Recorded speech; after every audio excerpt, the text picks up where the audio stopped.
మన ప్రభువును రక్షకుడైన యేసు క్రీస్తు అతి శ్రేష్టమైన నామాన్ని బట్టి ఈ ఉదయకాల హోసన్న దైవ సందేశాలు అనే కార్యక్రమం వింటున్న దేవుని బిడలని మీకు శుభం కలుగునగాక. పేరు పేరున అందరికీ హృదయపూర్వక వందనాలు. దేవుని మహా కనికరాన్ని బట్టి మరొక దినం ఆయన ముఖం చూడడానికి, ఆయన స్వరం వినడానికి కృపనుగ్రహించిన దేవుడు నమ్మదగినవాడు. జీవితకాలం ఆయన స్తుతించిన రుణం తీర్చాలి. అట్టి దేవుడు మనకు దేవుడై కాపాడుతున్నందుకు తల వంచి తప్పక ఆయన స్తుతిస్తూ సాగి వెళ్ళుదముగాక. బైబిల్లో ఒక వాక్యాన్ని ఈరోజు మీ జ్ఞాపకం చేయాలి. అదేమిటంటే, ఆ కీర్తనాకారుడు చక్కని మాట చెప్తూ వచ్చాడు. 5వ కీర్తనలో 7వ వాక్యములో 2వ లైన్లో ఇలా రాయబడి ఉంది: నీ ఎడల భయభక్తులు కలిగి నీ పరిశుద్ధాలయం దిక్కు చూచి నమస్కరించెదను. ఇక్కడ చక్కని మాట రాయబడింది. భక్తుడు అంటాడు, నేను నీ ఎడల భయభక్తులు కలిగి నీ పరిశుద్ధాలయం తట్టు ఆ దిక్కుకు తిరిగి నేను నమస్కారం చేస్తాను. మనకి దిక్కులు తెలుసు కదా, చెప్పుకునేందుకు 4, పంచుకునేందుకు 4, 8 దిక్కులు ఉన్నాయి.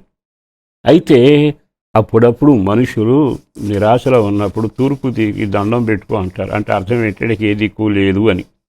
కానీ బైబిల్ చెప్పే నగ్న సత్యం ఏంటంటే, ఒక భక్తుడు అంటాడు, నీ పరిశుద్ధ ఆలయము తట్టు, అంటే నీ సన్నిధి, నీ ప్రభావం అక్కడ ఉంటుంది, నీ వాక్కు ఉంటుంది, నీ సందేశం ఉంటుంది, నీ పాదాలు మోపిన స్థలమై ఉంటుంది, మనుషుల మధ్యలో నివసించడానికి దిగి వచ్చి న్యాయకర్తగా ఉంటాం.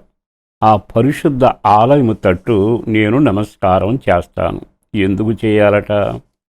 ఒకసారి ఆగి ఆలకించండి. మనం ఒక దిక్కు తిరిగామంటే, ఒక వ్యక్తి వైపు తిరిగామంటే మనకు సహాయం కలగాలని కోరుకుంటాం. మనుషుల దిక్కు తిరిగితే సహాయం కావాలి.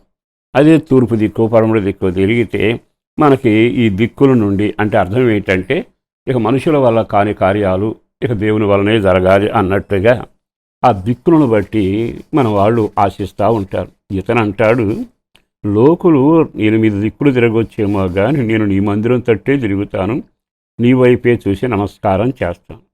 చేస్తే ఏమవుతుంది? మొదటి మాట చెబుతాను. 8లో రాసిన మాట ఏమిటో తెలుసా? నీ నిత్యానుసారముగా నన్ను నడిపించుము. నీ దిక్కు తిరిగితే నాకు నడవటానికి మార్గం కనపడదు. 2వది ఏమిటో తెలుసా? ఆ మార్గం స్పష్టంగా కనబడదు. మార్గం తెలిసినా మసకగా ఉన్నప్పుడు ప్రయాణం చేయలేదు. మార్గం సరళంగా ఉండాలి, తేటగా ఉండాలి, స్పష్టంగా ఉండాలి. అది నీ నిత్యానుసారమైన మార్గం. అంటే ఇతను తన జీవితంలో కోరుకునేది ఏమిటంటే, సరియైన మార్గంలో నేను గమ్యం చేరాలి.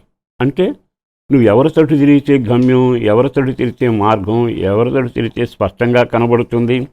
ఆయనే సర్వేశ్వరుడు. ఆయన సన్నిధి ఉన్న స్థలం దేవాలయం, దేవుని మందిరములో వేదపారాయణం ఉంటుంది, వాక్యం వెలుగుంటుంది. ఆహా, ఎంత ఆశ!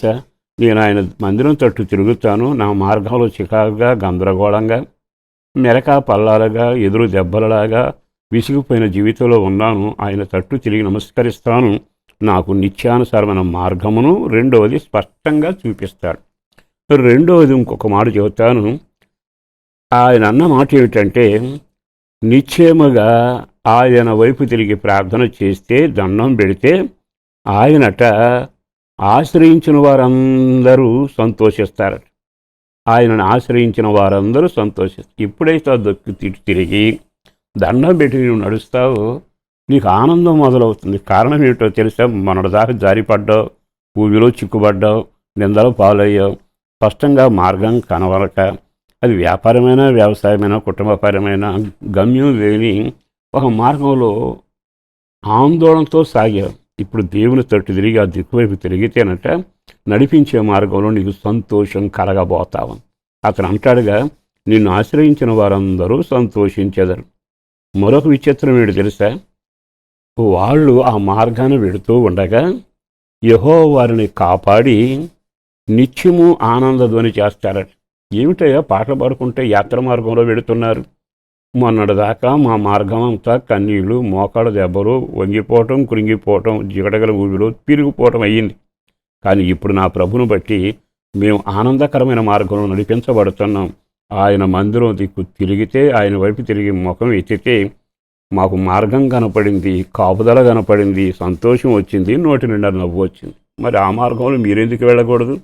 ఆ కృప మీకెందుకు దక్కేందుకు మీరు ప్రయత్నం చేయకూడదు? ఇప్పుడే నష్టపోయినా, చికాకుపడినా, ఒంటరిగా ఉన్నా ఈ రోజు నుంచి ఆయన దిక్కు తిరిగి చేతులెత్తి ప్రార్థించండి. అద్భుతం జరగబోతుంది. పరిశుద్ధుడును ప్రేమామడిన ప్రభు వందనాలయ, అపారమైన నీ ప్రేమ కొరకు ధన్యవాదాలు. మా మార్గాల్లో కొన్ని అవరోధాలు ఎదురైతే పరిష్కారం చేసుకోవడం చేతగాక జుట్టు వీక్కున్న వారమయ్యా, ఈరోజు నీ వాక్యం ద్వారా మాట్లాడు. మా ప్రియుల కుటుంబాలు నెమ్మదిగాను, క్షేమాను, ఉద్యోగపరంగా, ఇంట్లోనూ బయట, వ్యవసాయ వ్యాపారం అన్ని విషయాల్లో మార్గం సరళంగాను, క్షేమంగాను, ఆ మార్గంలో ఆనందంతో వాళ్ళు పయనించేట్టుగా కార్యం చేయి. పిల్లల చదువులు, ఉద్యోగాలు, వ్యాపార, వ్యవసాయం, అలాగే కష్టార్జితం, పెద్దలకు ఆరోగ్యం, పిల్లల క్షేమం, పిల్లల వివాహాలు అన్ని విషయాలు కృపతో ప్రార్థన రక్షణతో నడిపించుమని యేసు పేరట వేడుచున్నాము తండ్రి. ఆమేన్.